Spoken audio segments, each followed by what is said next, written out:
Hindi masama ang unahin ang sarili. Tandaan niyo po yun. Huwag kang magigilty kapag inuuna mo ang iyong sarili. There's nothing wrong when you take care of yourself. Why is that? Because remember, you cannot pour from an empty pot. Ulitin ko po yun. You cannot pour from an empty pot. Kahit na paano mo kalugin ang kaldero, walang lalabas dyan kung hindi mo yan pinuno.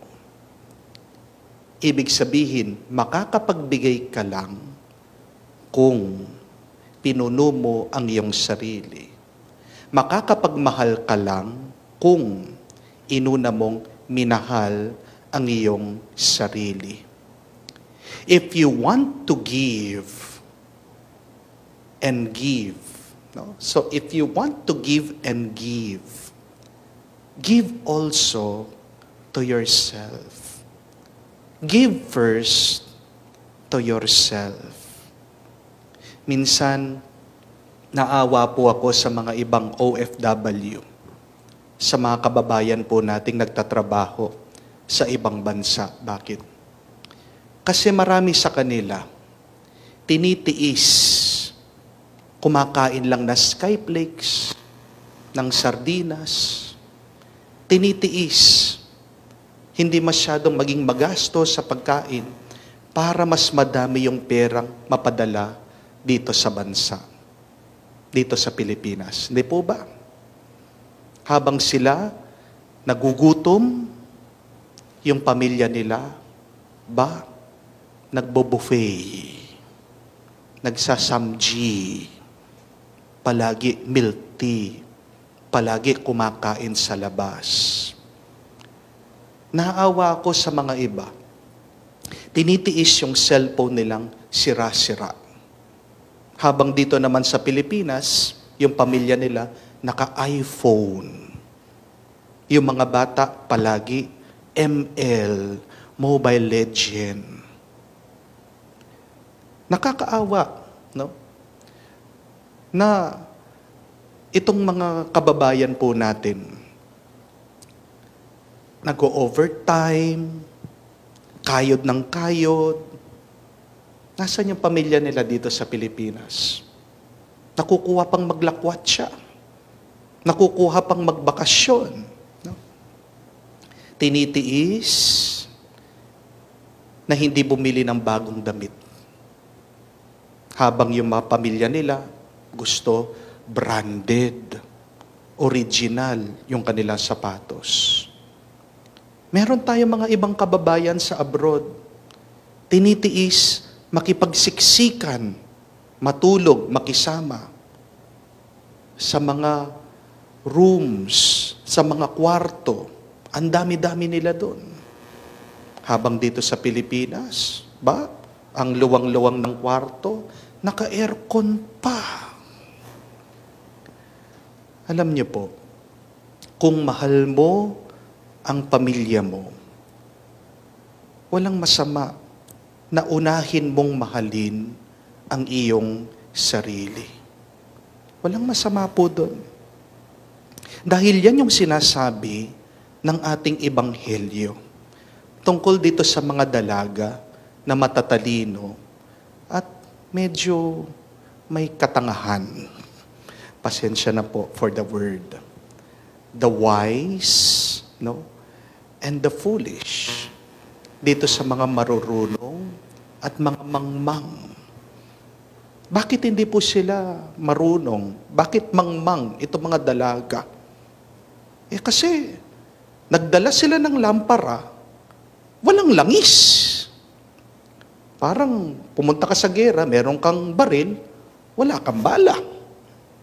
Yung mga matatalino, pumunta doon sa handaan, alam nila, gagabihin, nagdala sila ng lampara, nagdala sila ng langis. Humihingi ngayon Ito mga walang dala. Sabi nila, hindi namin kayo pwedeng bigyan. Kasi pag binigyan namin kayo, tayong lahat magiging kawawa. Tingnan niyo po yun. May katotohanan yung sinasabi niya. Tandaan mo, kung magbibigay ka ng magbibigay, baka kaubusan ka. Bandang huli, kayong lahat kawawa. Di po ba? Dapat maging marunong ka ring magtira ng para sa iyo. Amen? Walang masama kung mag-iipon ka para sa iyo. Walang masama kung ikaw naman yung magbabakasyon, maglalakwat siya. Walang masama kung kakain ka din ng masarap.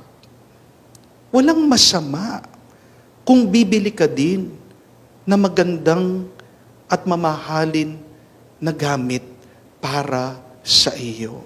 There's nothing wrong about that. Matuto po tayo na ingatan din natin ang ating sarili. Preserve your light. Kasi kapag napagod ka, kapag nagkasakit ka, kapag na-depress ka, kapag nalungkot ka, sino pang magbibigay sa iyong mga minamahal? Di ba inaasahan ka? Pero kung mamamatay ang iyong ilaw, paano ka pa makakapagbigay sa kanila? Remember that. Learn to take care of yourself before taking care of others. Learn to rest. Because even in the Bible, in Genesis, God rested on the seventh day. Kung ang Diyos nga marunong magpahinga, ikaw pa kaya? Diyos na yun, nagpapahinga. Ikaw, tao ka lang.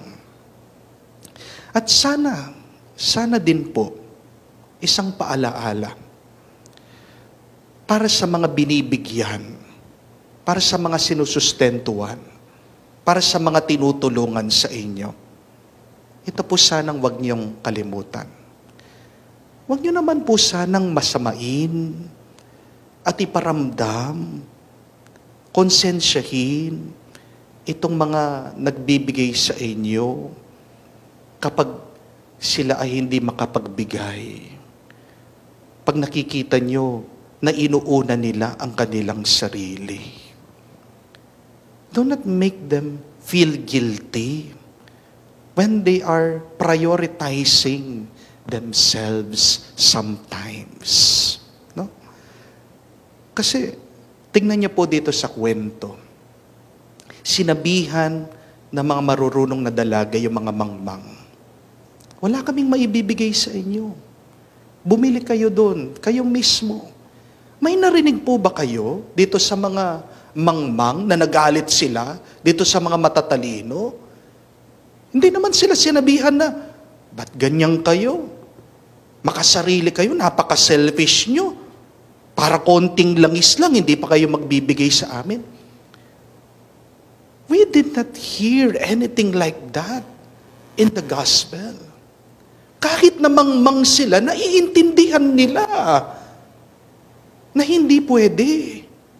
At sila mismo umalis. Sana intindihin po natin. Sana intindihin natin yung mga nagbibigay at tumutulong din sa atin. Na minsan, napapagod din yan. Minsan, nawawalan din sila ng gana. Minsan, nalulungkot din sila. Minsan, nauubusan din sila ng liwanag. Kaya, kung makikita mo na nag-i-enjoy siya, nagre-relax, inuuna yung kanyang sarili, sana maging masaya ka din para sa kanya. Dahil deserve